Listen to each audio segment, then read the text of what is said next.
3-4 petites actus aujourd'hui, je ne sais plus vraiment combien il y en a, mais de toute façon, nous sommes là et on va écouter tout ça. Mais avant ça, petit like et commentaire pour le soutien à la force et le référencement.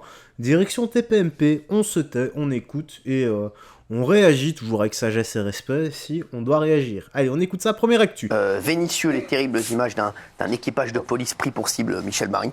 Oui, alors c'est une course-poursuite. Un équipage de police avait pris en chasse un individu qui refusait d'obtempérer. Et ça se passe à Vénissieux et le véhicule pourchassé passe au travers d'une cité de Vénissieux.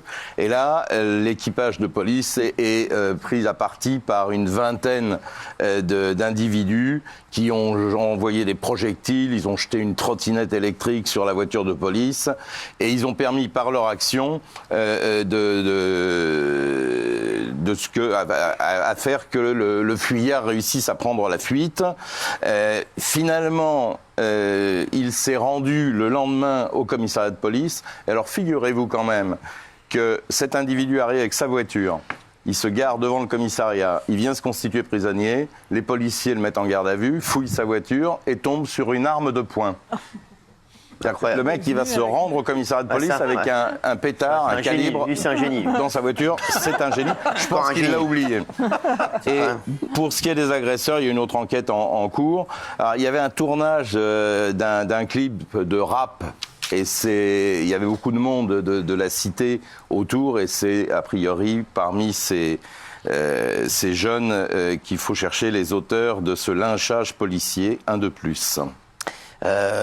Eh ouais les gars, c'est ça le problème, c'est que l'Arakaï n'a plus peur de la police et l'Arakaï fait tout pouvoir, pardon. N'oubliez pas, l'Arakaï n'a ni origine ni statut social, c'est un comportement les gars.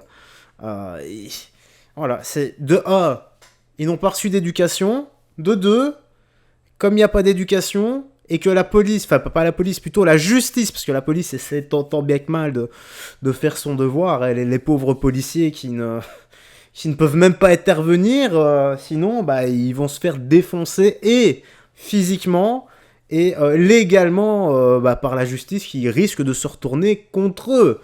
Donc voilà, les parents qui n'éduquent pas leurs enfants, et la justice qui ne suit pas, ça donne un monde comme ça, voilà. C'est un monde où tu ne suis pas les règles, tu fais un peu ce que tu veux. Mais quand tu suis pas les règles, tu es un sauvage, tout simplement.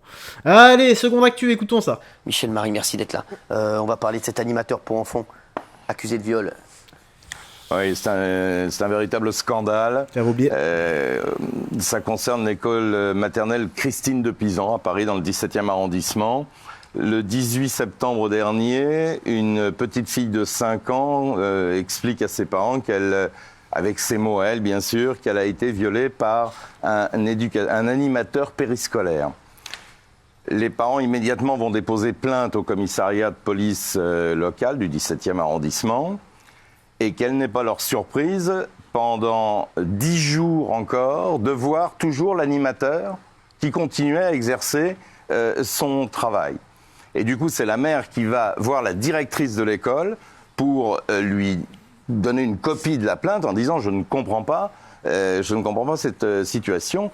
Et là, la scène est incroyable. La directrice de l'école lui dit « écoutez, je prends bonne note de ce que vous me racontez, mais je n'ai aucune autorité sur les animateurs périscolaires. Ils dépendent de la mairie de Paris ».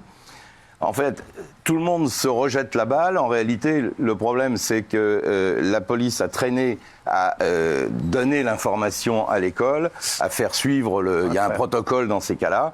Mais ce garçon, alors, il est présumé innocent, mais enfin, en tout cas, il est soupçonné d'avoir violé cette gamine de 5 ans, a continué à exercer dans cette école pendant 10 jours.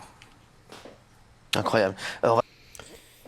Si c'est vrai, honnêtement, déjà, pauvre enfant, pauvre parent, parce que tu dois te sentir impuissant, tu dois, avoir le sentiment de ne pas avoir protégé ton enfant, fais ton devoir de protéger ton enfant, tout simplement. Et ça doit être extrêmement compliqué à vivre.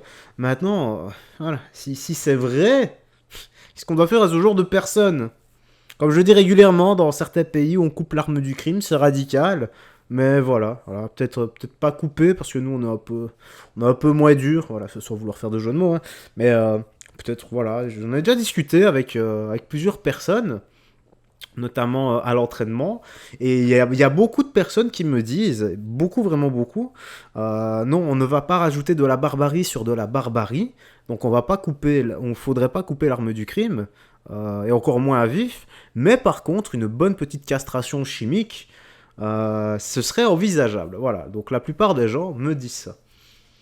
Pour ce genre d'ordure, si jamais, parce que là, c'est une plainte qui est visée, maintenant, il faut avoir enquête, tout ça. Va savoir combien de temps ça va prendre. Et le temps, voilà. Si jamais c'est vrai, de toute façon, il n'y aura rien, il fera du sursis, encore une fois, encore une fois. On est trop habitué à ce genre de dinguerie, et il y en a marre, il y en a marre, il y en a marre, il y en a marre. Courage à la petite fille et courage surtout aux parents. J'espère simplement qu'ils vont trouver un expert en la matière, comme un psy ou quoi, qui va les aider. Allez, on écoute la suite. On va passer à une autre histoire incroyable aussi. Un salarié d'une entreprise de l'Ardèche a porté un coup de couteau à l'un de ses collègues lundi. On va expliquer pourquoi. Oui, alors c'est à Annonay, ça s'est passé lundi effectivement. Ça se passe au réfectoire de l'entreprise qui est Iveco Bus. Et dans ce réfectoire, il y a un de ses collègues qui avait l'habitude de se moquer de lui par rapport à sa coupe de cheveux. Et là, il a, comment on dit, pété les plombs. Il a attrapé un couteau et il a mis un coup de couteau à son collègue. Ensuite, il s'est enfui. Il a fini par se constituer prisonnier le lendemain. Cet individu, l'agresseur, était totalement inconnu des services de police et il a donc fini par se rendre. Plus de peur que de mal, la victime est que très légèrement blessée, mais a tout de même été hospitalisée.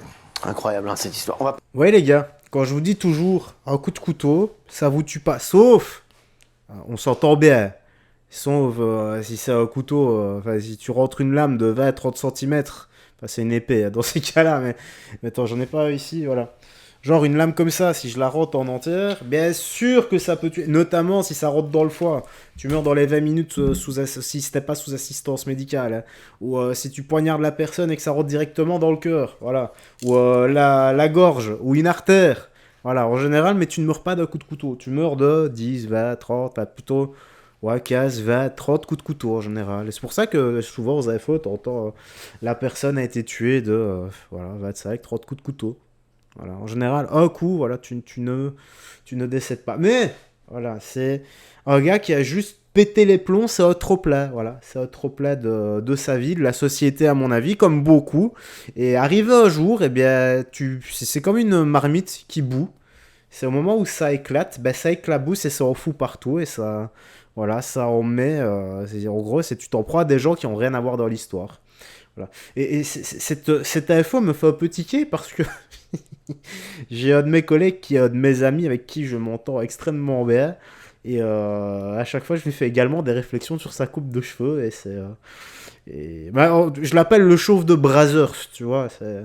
C'est un peu comme Johnny Sins. Si on devait faire une fusion, lui et moi, ce serait Johnny Sins, tu vois. Allez, on va finir, mais je ne sais plus. Ici, peut-être? Non. Oui, c'était ça. Enfin, je crois. Ah, je sais plus, les gars, je sais plus. Non, c'était ici, voilà, c'était ici. Voyons ça. Exactement. Vous avez vu cette image terrible en Belgique. Un bus est tombé en panne et est resté coincé sur un passage à niveau. Et un train est peu de temps après venu percuter le bus. Regardez.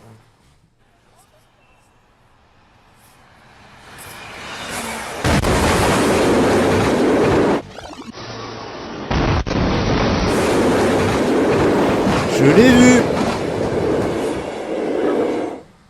Alors, il y avait 16 enfants à bord. Exactement. Et personne n'a été blessé. Et le chauffeur a eu la présence d'esprit dans le laps de temps. Le bus est coincé au passage à niveau. Il fait sortir les 16 enfants et le train arrive après. Oui, il n'y a pas de... Et là-bas, c'est une star. C'est un ancien joueur de foot, un ancien entraîneur qui conduit le bus.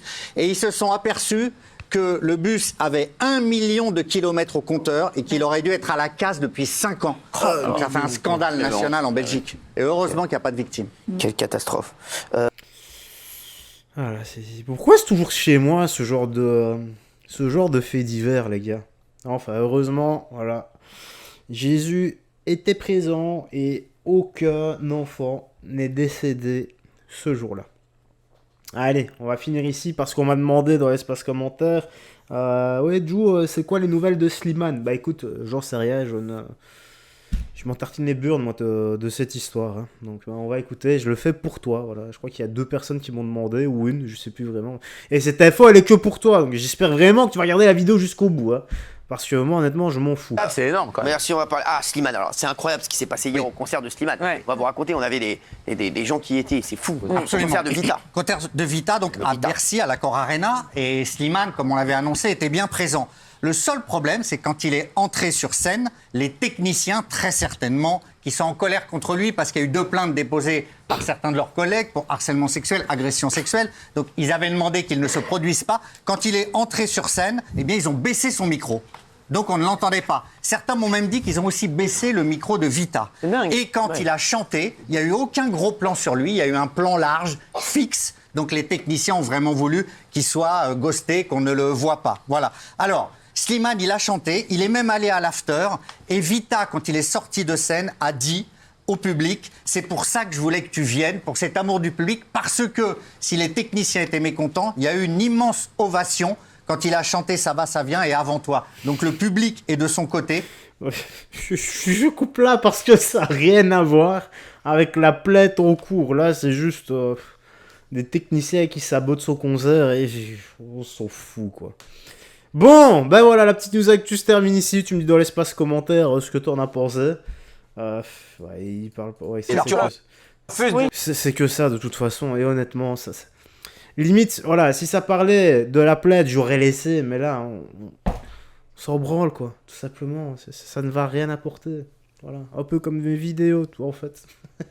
Allez, prends bien soin de toi, des gens que tu aimes et surtout que Dieu te bénisse. Bye bye. Fais très attention à toi.